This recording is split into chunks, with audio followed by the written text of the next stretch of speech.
Okay, welcome back, guys. What's up? We had a great fights this past weekend, but before we get into that, just want to say shout out to my grandma. Just pulled up from London. Oi, oi! If anybody's watching the episodes, the TV show Top Boy on Netflix, great recommendation. If you're into drugs and crime and you want to see some youth them get stabbed up and youth them myself food and then trying to push them peas, Top Boy is a great recommendation. Um, Grandma's been living out there since 1998. We got to catch up, got to do a little deep dive into the history, had my notebook, my pen, and my pad. A lot of things I didn't know. So a lot of things now make more sense. So why my family is the way that it is on that side. My father's side, I don't know really jack shit because he's just a big mystery and we just never had that relationship. So I'm actually really happy that I got to chop it up with Grams and learn a lot of things from the olden days and how they grew up and how them used to do things down a yard and them type of thing there. So really fortunate that she's still around for me to even do that. She's 70 years old, so her birthday is actually in June. So I'm not gonna say happy birthday, obviously, but yeah, it was good catching up with her. And I leave on Saturday, so I'm not gonna have much time to hang, but I'm gonna try to hang out as much as I can outside of training and still try to be responsible for my things that I need to get done. Obviously, we got a big fight on our hands, With that said, training was really good this past week, really productive. This morning, my weight, I woke up at 156.2.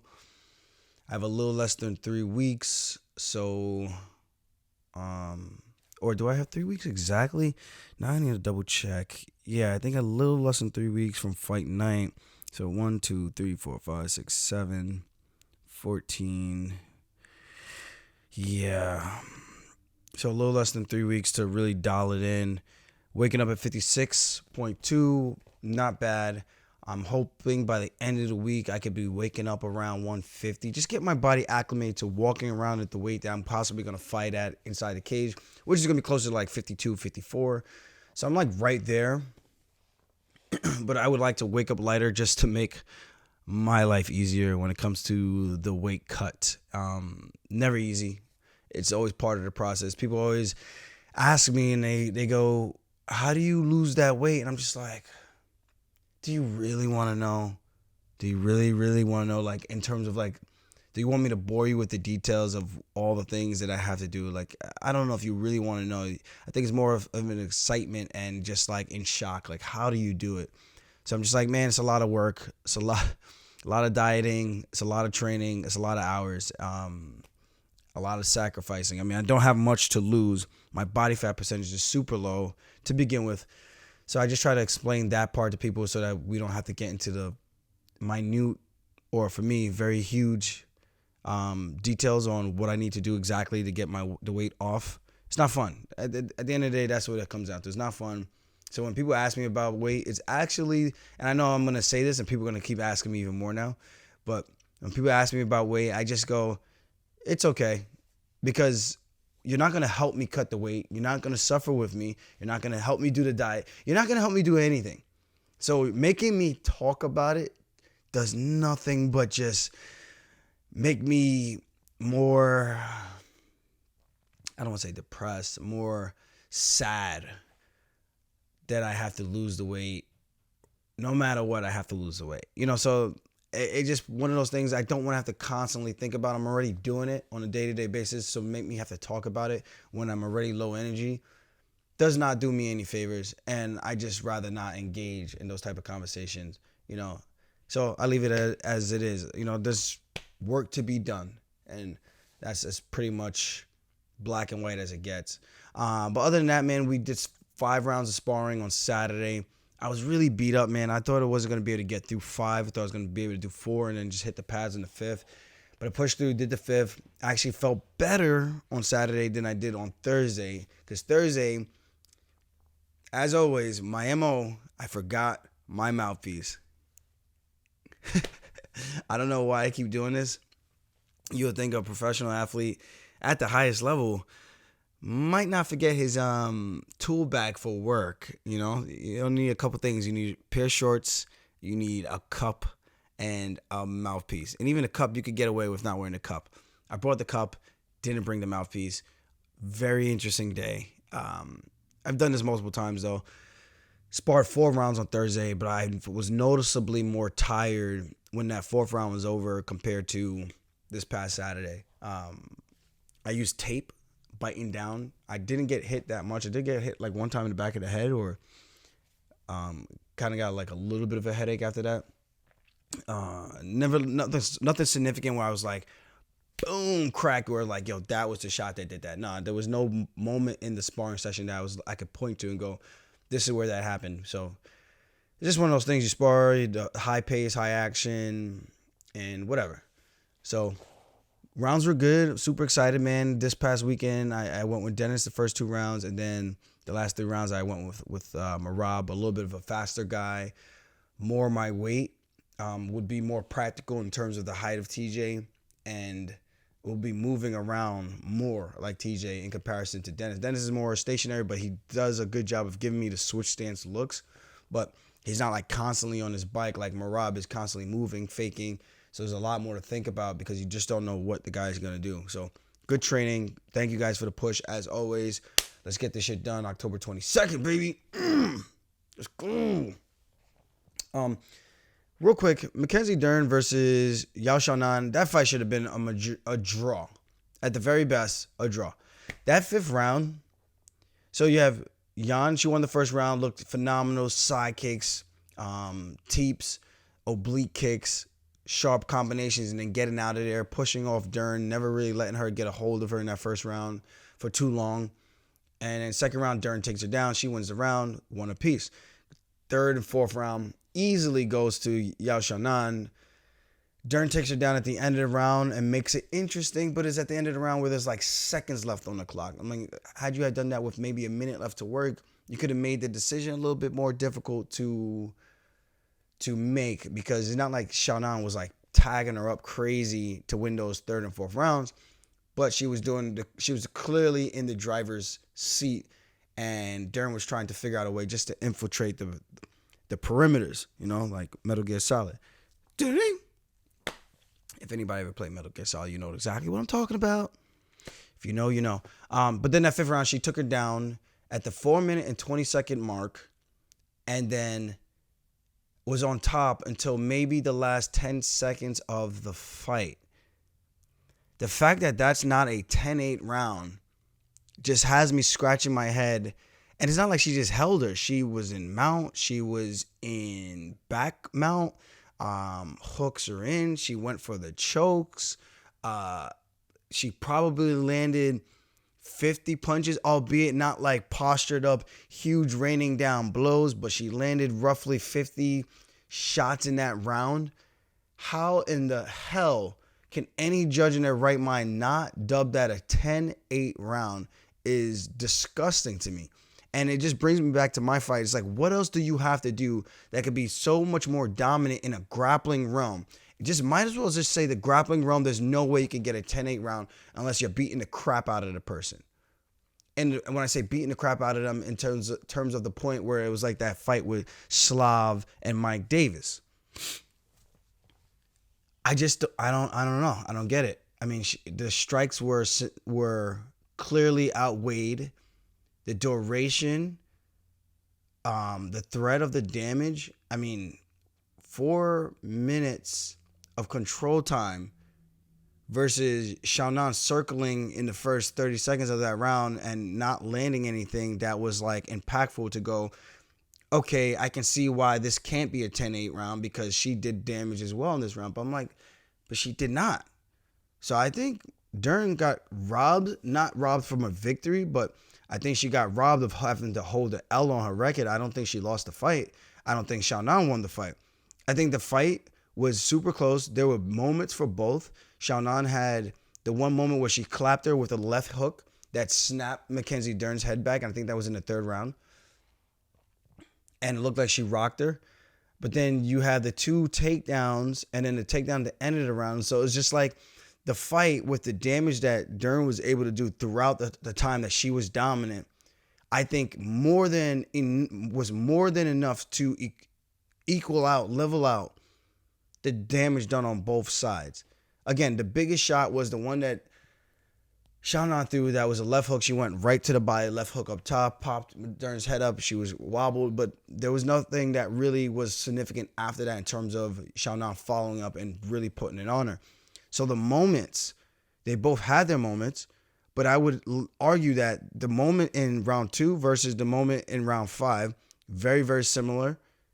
One was just way more duration and time in terms of the takedown. And then the moments that Xiaonan had was more so point fighting. There wasn't no shots that were like, yo, that could have ended the fight, or that's going to concuss you. Or like, we're talking about damage, right? So if you level it out, like weigh it, I feel like they both did their parts and their jobs where they were both strongest. Dern, when she got the fight to the ground, she landed a lot of shots, albeit not the big, overly dramatic shots from like postured up and slamming down elbows. Okay, those are significant. That's the equivalent. If you having your head pinned down and getting smashed with an elbow, it's you probably the equivalent of you getting cracked with a head kick. You know? That's how significant that is. Your head is pinned down. There's nowhere for your head to go. There's no give. There's no rolling with the punches or the elbows. You just take the full brunt on force with gravity impacting that shot. And I don't think people realize that Jan being on the ground and being mounted and taking those shots from Dern are just as impactful as the side kicks that she was throwing on the feet and the darting 1-2s that she was throwing and getting out of there that, yeah, touched her, cracked her, maybe not have wobbled her to any extent, but those shots are the shots that you could kind of roll with, that you could kind of move back from, versus the shots on the ground. You take the brunt force of gravity, the impact, the weight. There's everything that lands in that position because you're a down fighter. You have nowhere to go. So I just think the damage was very, very similar in that aspect. But I get it. Xiaonan got out like the last 10, maybe 15 seconds and started just flurrying punches. But none of those landed. And in that flurry, Dern was throwing punches too. So I'm just like, that little thing no way outweighs the 4 minutes of control time and the damage that was being done while looking for submissions. It doesn't make sense. There's no consistency. And then you have the fight with myself and Jan. Then you have the fight with Patrick Mix and Horiguchi. He gets the 10-8 round. I don't get a 10-8 round. Dern doesn't get a 10-8 round. What are we doing? We just need consistency so we know what the hell we're doing when we're coming out for these fights, man. It just really muddies the waters and blurs the lines. Like, we don't know how much is enough, what is enough, and what to go for, and how to properly train to put ourselves in these scenarios that, okay, we're down X, Y, we need to go for the kill. So when we're sparring, that's the mindset that we need, so that when we go to the fight, we kind of like, okay, we've been here before in the training room. This is the 2-minute warning, so to speak, you know? It's got to make sense. That's all I'm saying. I thought the fight was a draw. I don't think Dern lost. I don't think Dern won. I don't think Xiaonan lost. Xiaonan. I call it Xiaonan. Sorry. But other than that, it was a fun fight, competitive fight. I didn't watch it until yesterday morning because I was out. Went to go hang out with people over at McGorry's. My last hoorah. I always do like a last thing, get together with family and friends because, you know, when I'm traveling, I don't get to see everybody. So when I come back to New York, that's like the way for me to see everybody before I ship out for battle. And it's pretty much my last time going out like at all. I leave on Saturday and we're just locked in, making sure everything is dialed in so that these last 3 weeks are as smooth as it possibly can be until fight night, you know. So thanks for everybody that came out and showed love, that turned up. My guys, Johnny McGorry's, Rishi, you the man. Bless up. Okay, we have Randy Brown, Francisco Trinaldo, Uncle Trinaldo, Uncle T, Randy Brown was calling him. I thought that was hilarious. But with that matchup, I didn't know how they were going to score that second round. I thought it was scored for Randy, but then Jake was saying like he doesn't know that second round was closed. I'm like, I thought Randy was in control the whole time, but I can see what you're saying with the switch at the end, but I don't know. I thought the right guy won. I do wish Randy put an exclamation on the third round, but you know, sometimes it happens. That was the same thing like with my fifth round with Piotr. Sometimes the fight just goes like that, and you would like to end it with an exclamation point, but it doesn't always work out that way. And sometimes taking the win and going home is better to just live to fight another day. And Randy Brown said it best. It's hard to look good against Uncle T because he's a dog. He's well-rounded. He may be 44 years old, but the guy brings it every single time he steps in that cage. So you gotta be wary of a guy like that. And Trinaldo, I think he was on a little bit of a run. He was on a 2-fight winning streak, and before that, he had lost a decision to Muslim Salikov, who is also a welterweight. So he's been at the welterweight division for quite some time now, since the Jay Hyber fight. He just went up a weight class. It's just easier on the body, so I understand that. Barcelos versus Trevin Jones, very dominant fight for Barcelos. I just feel like Trevin Jones is not really fighting to his potential. He's such a big dude. He has great grappling. He has great power, but I think sometimes he's a little behind when it comes to pulling the trigger. I think he just takes a little bit too long, or he's thinking too much or overthinking, and that's okay, but you can't just stand right there in front of your opponent giving him an opportunity to kind of pick you apart. He's not like the biggest guy on footwork, but I think with his frame, he could do a lot of damage in this bantamweight division. I don't know where he goes from here. That was a third loss in a row. That's a tough one, man. So I don't know. Hopefully they give him one more shot. I like Trevin. I always see him at the PI, and he's a great dude. Seems like he comes from humble beginnings. And people say, I'm big. Look at Trevin Jones. That guy is huge. But Barcelos looked freaking phenomenal. Did a great job with mixing everything up. Cracked Trevin a couple of times with some good shots. I thought the fight was going to be over on different occasions, but Trevin Jones managed to survive. Yussuf Soddiq, shout out to him, taking out this guy, choking him out in phenomenal fashion. I didn't even get to tweet about this. It happened so fast, and I was downstairs getting ready. But he did what he was supposed to do with the debut guy that might have a ton of finishes, but he hasn't stepped up to the caliber of a guy like Soddiq. The guy clinched him up, put him in hit him with 5 or 6 knees, and it snatched up his neck, and the fight was over. And I was just like, that was impressive. I don't think it gets any better than that. Great night in the office for Yussuf. Huge win for him. And I think that puts him at two fights in a row. Alex Caceres and Don Shyness. I'm surprised they couldn't get him somebody else that was already in the UFC to step up to the plate to fight a guy like Yussuf. But good performance for him, man. Again, going out there and finishing it like that, that's a huge feather in his cap. Mike Davis versus Slav. This fight was super fun to watch. I thought it was going to be all stand-up, but Davis saw, you know what, Diakaze took this guy down. These calf kicks are starting to hurt. Maybe I should take this guy down because his wrestling is really, really ass. No disrespect, but I'm sure he would be like, yeah, man, my wrestling is trash. I'm sure he would admit that. And it is. I mean, the guy was getting shot on these takedowns that he could have, at least a wrestler would have been like, oh, that's an easy one to defend. Once you got the feel and they got the bite, you know where to turn your hips. Slav is just not there yet. And I think with him spending more time at Team Alpha Male, he should be able to make those adjustments. But they need to do a training camp solely revolved around takedown defense, finding your hips, finding balance. One thing I would recommend, grabbing a single leg, finding your balance, moving this guy back and forth, having him being able to balance on one foot, grabbing a single leg, head inside, with the head pressure up, pushing him back, and just moving him. Not picking it up in the air, but just moving him like you're running the pipe, dumping him. And every time you dump him, he has to catch his base, catch his balance, and find his hips, find his awareness. Because that's what's going to help him develop that ground game. Defensively, on the ground, he did better with getting to his feet, defending as good as he can defend for someone with no real jiu-jitsu skills or background. Tough position because Davis isn't the greatest grappler either, but he showed a lot more improvement in the ground control than he has in the past, I think. And then again, I could be misspeaking because I don't think he's really grappled with much guys. With Mason Jones, Gilbert Burns. Gilbert Burns choked him in the second round. So maybe I'm misspeaking because I don't think too many of his fights have gone to the ground for me to say he's gotten that much better. But he's more of a striker.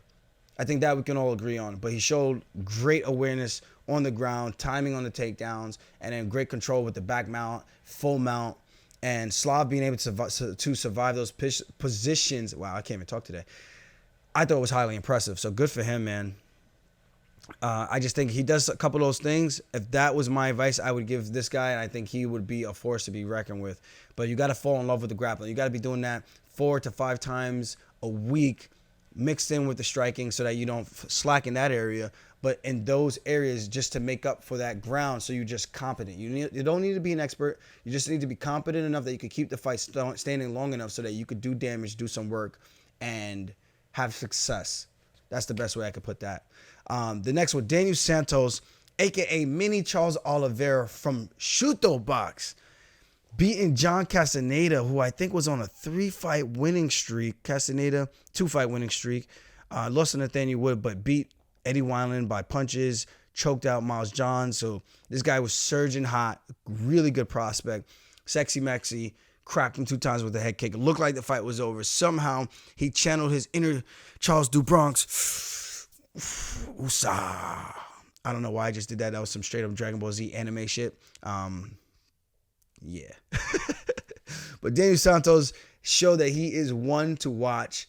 Do not miss this guy. Action-packed. Huge addition to the bantamweight division. He might have lost his last fight, but he looked great in this one. He lost to Julio Arce, got outpointed, but he had some moments in that fight as well. And you see this one, he showed why he is must watch TV. Coming back after 2 head kicks, being rocked, being dropped, pulling guards, surviving on the ground with the ground game, looking for arm bars, threatening with submissions, then getting back to his feet, even when he was still in zombie mode. I'm like, dude, get on your bike. Just get on your bike. This guy's going to punch himself out trying to hunt you down. You're hurt. Just get on your bike, circle, keep the hands up. Let him chase you down. Let him get tired from punching.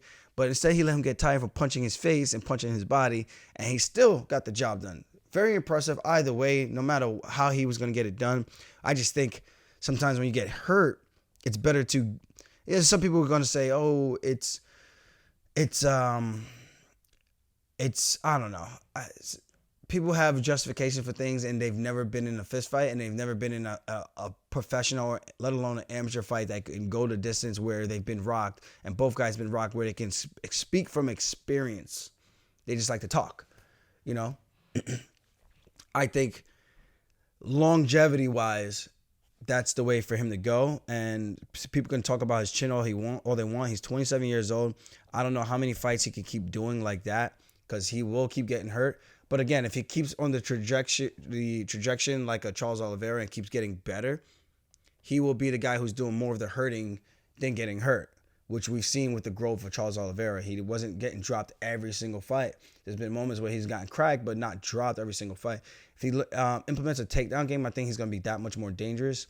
Maybe go the Oliveira route and get better with body locks. I think Daniel Santos is a fun guy to watch. I'm excited about the guy. I think he's a huge prospect, and I can't wait to see more of this guy in the future. Shout out to Ilir Latifi, 40 years old, gets it done against the 45-year-old and Alexei Olenek. Congrats, man. That was a huge win for you. I like seeing Latifi do well. Limpy D is a two fights in a row for Limpy D, Latifi. He doesn't have Limpy D. It's just an inside joke that we have at the UFC PI. But congrats to him, man. Like to see good guys win, and just a humble dude. Really nice to be around. That's really all I got to say. I'm not going to break down this entire card, but some notable fights that I saw. Guido Canetti, I would recommend that. It's a short fight. It's only about 1 minute and 5 seconds long. Chelsea Chandler, first round. She gets it done. Also from Stockton, Brendan Allen gets it done in the first round over Christoph Jocko. I don't know how he did that, but he did. And then Joaquin Silva with a finish, flying into punches over Jesse Ronson, who was looking really, really good up until that point. We'll get into the other breakdowns later. I did want to give a shout out to Keone Diggs, straight from Hawaii. Patricio Pitbull, who got a win. And AJ McKee, who had a crazy fight with Spike Carlisle. If you don't know Spike Carlisle, the Alpha Ginger, was in the UFC, had that crazy fight with Billy Q, turned his back, thought the bell rang, didn't. Billy Q socked him. Billy Q won the fight. Ridiculous fight. The guy's just a ridiculous human being. But had a crazy fight with AJ McKee at 155, barn burner to start, and then he gets the job done for AJ and gets the unanimous decision win at 155. Jeremy Kennedy beating Aaron Pico by shoulder injury. I'm not sure what happened with that. It was very weird. And I will say, I think it was odd for Scott Coker to say that Aaron Pico was on his way to winning when the fight was only like 20 seconds in. He threw a 1-2-3 combination. Scott, how the hell can you come up with that assessment that he was on his way to winning when the fight just started? Nothing happened yet. That's a weird way to kind of go about things. It kind of reminded me of Dana when he was like saying like the judges messed that one up with my fight, where he didn't even get a chance to watch it back to even. You can't say there's no way I won that fight and then go and say, well, it depends on how you score round one. The judges messed that one up. Well, I'm just like, well, they're kind of like the same person in this regards, because I thought Jeremy did what he needed to do. He took him down, but then once he took him down, you could see where Pico shortly after was looking over and was saying his shoulder. He went to a chest lock. I don't know if during that chest lock his shoulder might have popped or slipped. But he threw a 1-2-3 combination and threw the three whiff. Maybe he threw his own shoulder out by punching like that, super hard. And just, I don't know, weird things happen in fights. They can always run it back, but Jeremy Kennedy dominated that round, and I don't think that should be taken away from him. And I don't think the boss should go on record saying that Pico was on his way to winning that fight. Where do you make that assessment? Because he landed a 1-2 that didn't even land. If you look at the 1-2 doesn't land bop, bop. It hits his hands. And if you're saying that was what makes him on his way to winning the fight, then thank God you're not a judge, because that's just insanity. If you want to say, hey, I have a favorite in this fight, my dog in this fight was Aaron Pico and I thought he was going to win, say that. But don't, and say it was a good matchup for Aaron Pico. We thought stylistically Pico would have got the job done eventually. That's more than fair to say. But don't say he was on his way to winning the fight based on what? There was nothing there. So I just think that was a little bit annoying. Juan Archuleta getting a win as well. But yeah, that's all I really watched from Bellator. And man, shout out to Richard Palencia, man. Hope you have a speedy recovery. His leg broke. He's 10-1. I believe he's also a bantamweight. Yes, he's bantamweight. He's 32 years old. That's a nasty injury. Phoenix, Arizona, fighting out the MMA lab. He's 5'7". Damn, that sucks. He was on a crazy winning streak. Man, he beat a lot of good.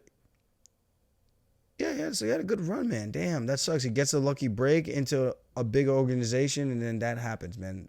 It's never a fun thing to deal with.